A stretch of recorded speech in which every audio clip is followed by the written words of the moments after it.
They're walking forward now.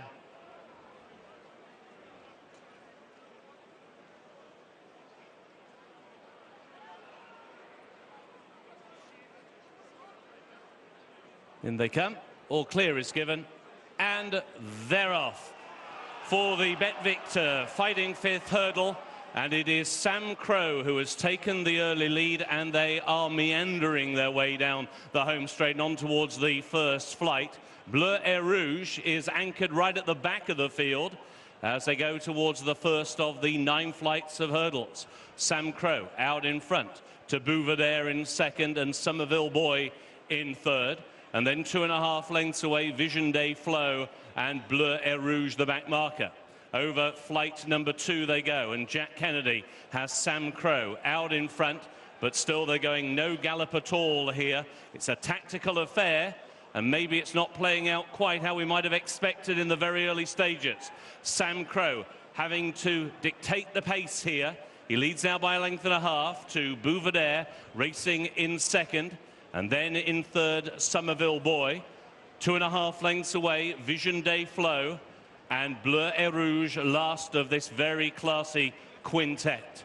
They make the run down the side of the course. 2 flights have been taken, 7 more to take in the Grade 1 Fighting Fifth of 2018. And it's Samcro and Jack Kennedy who lead the parade. To Buveur D'Air, the dual winner of the Champion Hurdle, racing in second. Somerville Boy is in third. Vision Day Flow is in fourth, and Buveur D'Air is last of the 5, and they prepare now to take the flight taken on the side of the course. This is flight number 3. Samcro, very fluent, slightly better than Buveur D'Air, just flicked through the top bar in second. 2 lengths away, Somerville Boy, who's got his sights set on the 2 in front of him, and he's just a couple of lengths off the tail of Buveur D'Air. And then Vision Day Flow, and still the back marker, Buveur D'Air. So now they turn into the back straight here at Newcastle, and on now towards the first of the flights taken down the back straight. There are 3 flights on this section of the course. The next 2 come up very quickly. Samcro stood off that flight. Beautiful jump.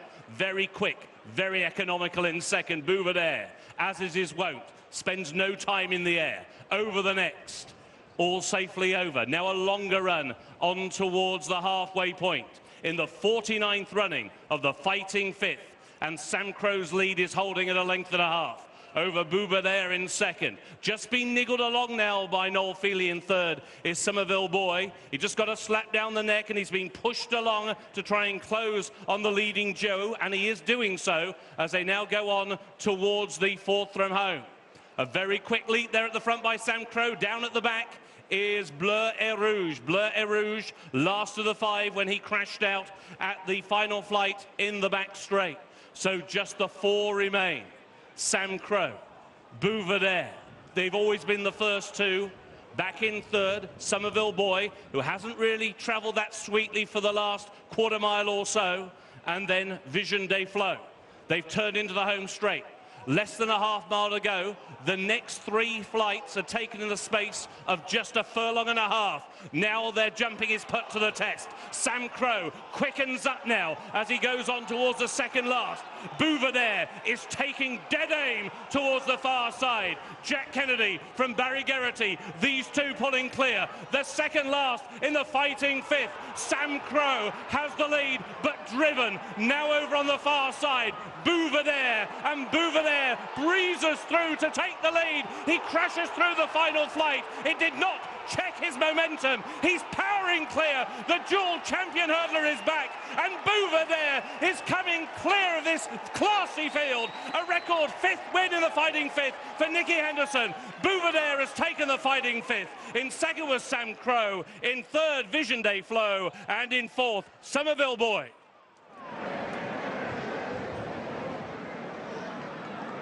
A round of applause has sounded out in the grandstand here at Newcastle, because whether you'd backed Samcro, Somerville Boy, or indeed the winner himself, Buveur D'Air, you could not fail to take your hat off to this horse. 7 Grade 1s. I think he's 11th straight win on the bounce. The 2-time champion hurdler wins this for a 2nd year in a row, and what a performance that was. He's looked at the young pretender He stalked him all the way up the straight and he said to him, have a try another day.